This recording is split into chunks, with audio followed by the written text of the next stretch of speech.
Assalamualaikum warahmatullahi wabarakatuh. Salam guru penggerak. Saya Rusmiati, CGP Angkatan 8 dari Kabupaten Jemberana. Pada kesempatan kali ini, saya akan memaparkan tentang koneksi antar materi modul 2.2, yaitu tentang pembelajaran sosial emosional. Terlebih dahulu, saya perkenalkan fasilitator saya, Bapak Muhammad Sadik, dan pengajar praktek saya, Ibu Ida Ayu Atjaningsih. Pemaparan saya kali ini, saya mulai dari pertanyaan pemantik 1. Apa kesimpulan tentang perubahan pengetahuan, keterampilan, sikap sebagai pemimpin pembelajaran setelah mempelajari pembelajaran sosial dan emosional? Sebagai seorang guru, sangat perlu mempelajari materi tentang sosial emosional agar dapat memahami, menghayati, dan mengelola emosi.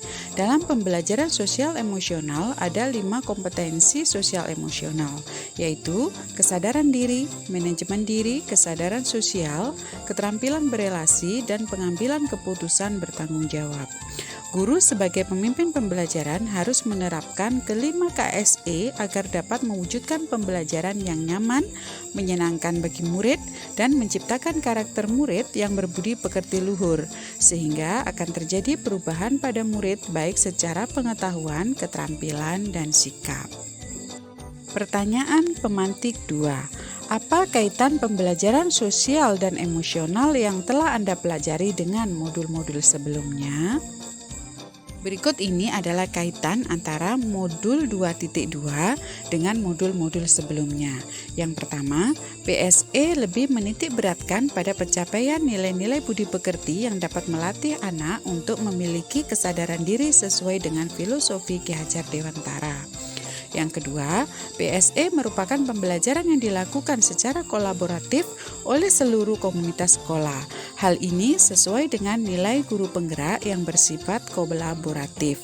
Untuk mewujudkan PSE, maka seorang guru penggerak harus dapat menjadi pemimpin pembelajaran yang mampu menciptakan lingkungan pembelajaran yang aman, nyaman, menyenangkan, namun tetap menantang dan relevan bagi muridnya.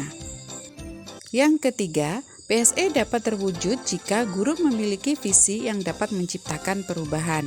Yang keempat, PSE sangat erat hubungannya dengan pembelajaran berdiferensiasi karena dua pembelajaran ini sama-sama menekankan pada kebutuhan belajar murid yang harus dipenuhi agar menghasilkan murid yang bertanggung jawab.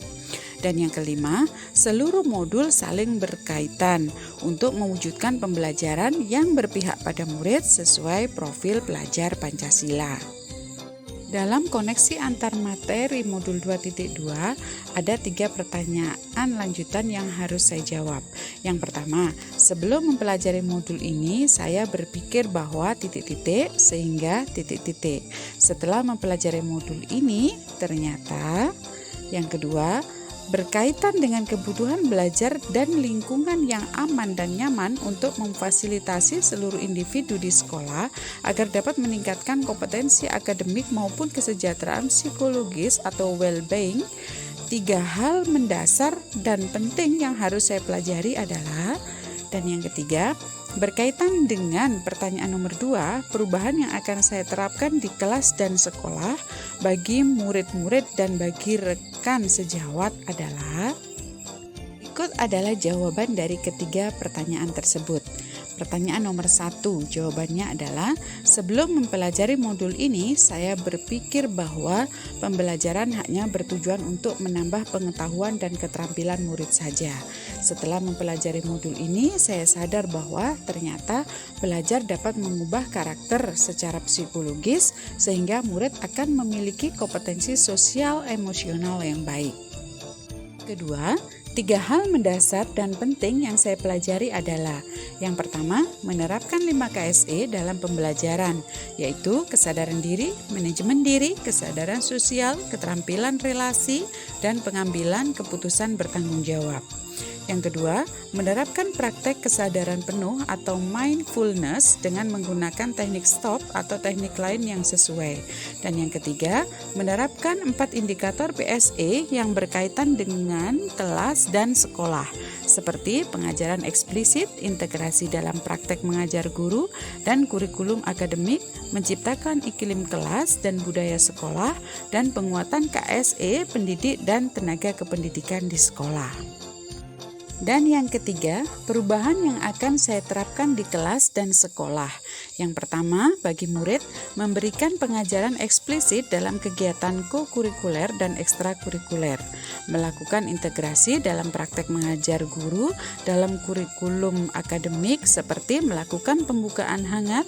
Kegiatan ini yang melibatkan murid secara aktif dan penutupan optimis, menciptakan iklim kelas dan budaya sekolah melalui praktek dan gaya interaksi dengan murid dan mengubah peraturan dan harapan sekolah. Berikutnya, untuk rekan sejawat, saya akan melakukan penguatan KSE, pendidik dan tenaga kependidikan di sekolah, dan saya akan menjadi teladan bagi pendidik dan tenaga kependidikan di sekolah. Belajar dengan berbagi praktik baik dan berkolaborasi dengan cara membuat komunitas belajar di sekolah dan mengintegrasikan KSE dalam pelaksanaan rapat Dewan Guru. Sekian pemaparan dari saya. Terima kasih. Wassalamualaikum warahmatullahi wabarakatuh.